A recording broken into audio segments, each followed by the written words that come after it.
आज बसंत पंचमी के दिन इस बैरकडी गांव में राष्ट्रवीर महाराजा सुहेलदेव राजभर जी के जन्मोत्सव कार्यक्रम में उपस्थित हमारे सभी साथीगण, मंच पर हमारे साथ बैठे हमारे अध्यक्ष आदरणीय एमडी राजभर साहब, हमारे हाई कोर्ट के वकील भाई ताराचंद एडवोकेट जी और तमाम गांव के प्रधान यहाँ पे सम्मानित बैठे हैं।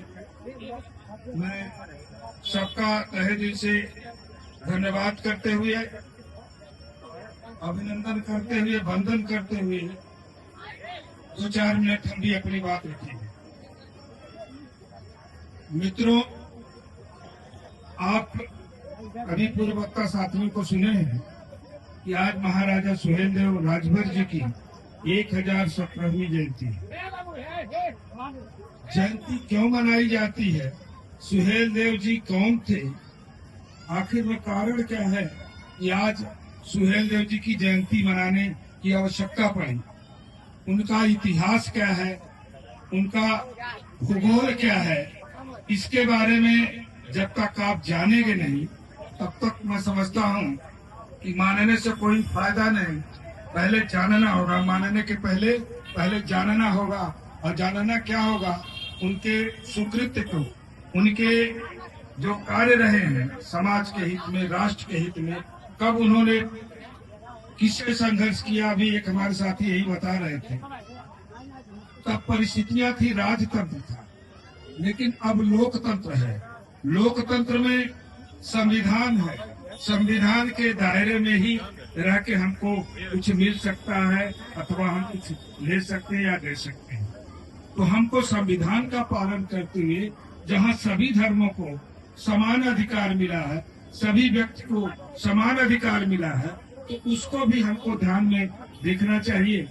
कभी था कि हमारे पूर्वज किन लोगों से विदेशी आक्रांता कौन थे, चाहे हूण आए, कुषाण आए, अपना तुर्क आए, मुगल आए और अंग्रेज आए, डच आए, ये तमाम ऐसे विदेशी आक्रांता रहे जो हमारे देश पे समय समय पे आक्रमण किए। उसी कड़ी में 11वीं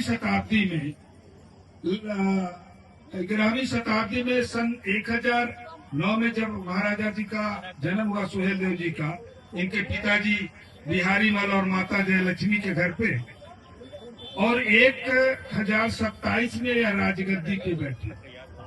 और राजगद्दी पे बैठने के बाद इन्होंने देश के, या जो उस समय तत्कालीन अगल बगल के पड़ोस के राजा थे, उन लोगों ने सबने मिलकर के उस समय 1133 ईस्वी में जो गजनी से चल करके आया था, सैयद सलार मसूद गजनवी का भांजा था, उससे उन्होंने युद्ध किया और एक संघ बना के युद्ध किया। तो परिस्थितियां उस समय थी, वो धर्मांध था, क्रूर था। लेकिन आज तो लोकतंत्र है, लोकतंत्र में संविधान है, और संविधान के दायरे में ही हम रह के कोई लड़ाई लड़ते या लेते हैं या देते हैं। तो मैं अभी आपसे निवेदन करूंगा कि जो सुहेलदेव जी का जीवन परिचय है, पहले आप उसको पढ़ें। माननीय एमडी राजभर जी बैठे हैं, इन्होंने सन 1980-82 में पुस्तक लिखा, और आज तमाम ऐसे हमारे समाज के, अन्य समाज के लोग, लेखक हैं, इतिहासकार हैं, जो सुहेलदेव जी पे रिसर्च कर रहे हैं। चाहे प्रदेश सरकार हो, चाहे भारत सरकार हो, सब लोगों ने कहीं न कहीं इतिहास जो दबा था हमारा, इसको उभारने का काम किया है। तो वो इतिहास कहाँ से आया, कैसे मिला, एमडी राजभर जी बताएंगे। लेकिन इतिहास को पहले मानने के अलावा पहले जानना होगा वो सच्चाई है क्या। अभी तमाम शोध हो रहे हैं, तमाम ऐसी चीजें हैं जो अभी गर्त में है भविष्य के, तो उसको भी हमारे लेखक, हमारे इतिहासकार लोग खोज रहे हैं, रिसर्च कर रहे हैं। तो आप लोगों से कहूंगा कि जो महाराजा सुहेलदेव जी का अभी मैं जोश देख रहा था, सबराह से हम लोग भी पद यात्रा में थे, संग्रह से निकले हैं, तो हमारे नवयुवकों में बहुत बड़ा जोश था। तो मैं सिफारिश करूंगा जोश रहे, लेकिन होश भी रहना चाहिए। जोश भी रहे लेकिन होश भी रहना चाहिए। और होश में जब तक आप नहीं आओगे, और होश में आने के लिए आपको जानना होगा, गहराई से उस तथ्य को जानना होगा कि आखिरकार सुहेलदेव जी ऐसा क्या कर गए आज पूरा देश उनको मानता है। कौन से उनके कर्म थे? राजा तो तमाम हुए हैं, सुहेलदेव यही नहीं राजा थे, तमाम राजा थे, लेकिन सुहेलदेव जी जैसा देश के प्रति कौन सा ऐसा कार्य किया, उनको आज समाज के लोग चाह रहे हैं, अन्य समाज के लोग। चूंकि एक पत्रकार अभी पूछ रहे थे अभी राजभर साहब से कि साहब ये जो राजभर शब्द लगा रहे हैं सुहेलदेव जी के साथ, ये तो जातिवाद हो गया। तो एमपी सर ने बताया, मैंने भी कहा कि भाई क्या जातियां इस देश में हमने बनाई है या हमारे पूर्वजों ने बनाई है? यदि हम बनाए होते, हमारे पूर्वज बनाए होते, तो हम तो ऊपर होते, और जिसने बनाए वो तो ऊपर, हमको तो सबसे नीचे कर दिया। तो अगर हमने जाति नहीं, हम तो जातिवाद के शिकार हैं, हम तो जातिवाद के शिकार हैं, तो हम जाति बनाए हैं।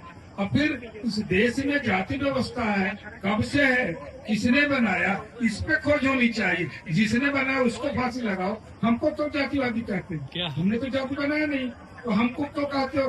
अगर समाज में व्यवस्था बढ़ की है, ब्राह्मण क्षत्रिय वैश्य शूद्र, तो हमको तो कहा गया कि आप तो शूद्र हो, आप शूद्र हो, तो शूद्र में राजभर भी है। तो राजभर पता चला कि ये 11वीं सदी में सुहेलदेव जी भी उस जाति में जन्म लिए थे। तो हम जातिवादी कैसे हो गए? हम तो कह रहे हैं कि हम तो जातिवाद हटा दो, करो रोटी बेटी में सबसे। तो साथियों, मैं आप श्री एमपी राजभर जी के सुने, चूंकि इतिहास के बारे में जितना इन्होंने गहन अध्ययन किया है, हम तो सीखते हैं ऐसे लोगों से। मैं आदरणीय एमपी राजभर जी से अपना पूरा समय आदरणीय एमपी राजभर को देते हुए आग्रह करूंगा कि आवे और हम लोगों को मार्गदर्शित करें। आदरणीय एमपी राजभर जी, इतिहासकार।